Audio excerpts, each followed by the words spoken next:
Another guy that, we really want to see do well, and he is such a skilled rider, is Malcolm Stewart. Obviously, you hear the flying at the test track stuff, but apparently from what you were saying on your podcast, Christian Craig was saying he actually is really flying at the moment. So interesting to see how that goes. Obviously, they both, want a bit of a bounce back after injury interrupted seasons this time around. And I guess, how are they faring with the bike? Are they feeling more comfortable? Because obviously you probably didn't quite see the level of, expertise in the whoops where they make so much ground up in those areas for those two riders. So how good's it going to be seeing those guys fully fit and firing come A1?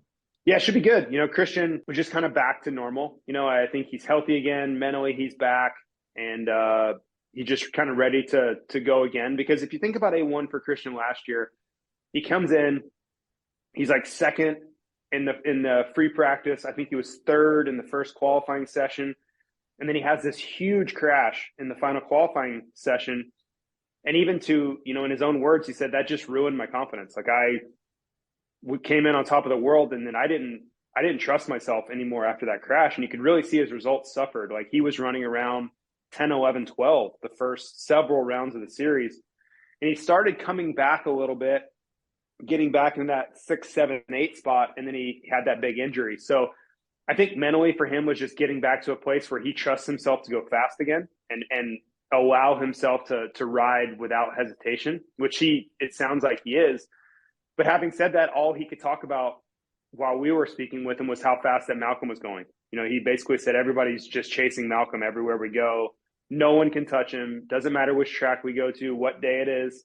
We're all just slower than Malcolm right now. So that was pretty telling. We'll see what that shows up and what that translates to at Anaheim 1. But I heard that from more than a few people about how fast Malcolm Stewart's going right now. See, Malcolm's changed boot brand. I don't know if you know anything about that. He's obviously moved from the Gaia into the Sidi. Yep. Does Sidi have much presence in the US? I don't really ever recall seeing anyone in a Sidi boot. And obviously Gaian's pretty popular with Brayton and the Husky team, and obviously James Stewart wore them for years. They do. In the US, it's all about distribution. That whole game is about who has basically nationwide distribution. And Sidi's been around. Different riders have worn them different times, but they didn't have that kind of poster athlete like Antonio Cairoli was for years for MXGP. So that's that. I think it's a great move for them. It's certainly going to get them a lot of eyeballs that they didn't have before.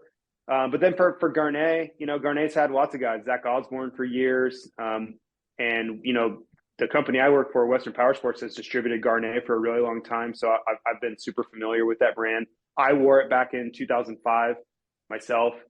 I think it's just one of those things where budgets change and money gets moved around, and Sidi probably sensed an opportunity to get a really visible guy that was going to be global, right? Malcolm's following is global, right? He's a very popular rider around the world. So I think it was a really good get by them. And they'll be happy having Prado out there too. Absolutely. Yep, no doubt. I think Prado kind of took the reins from Cairoli there as far as having that marquee guy.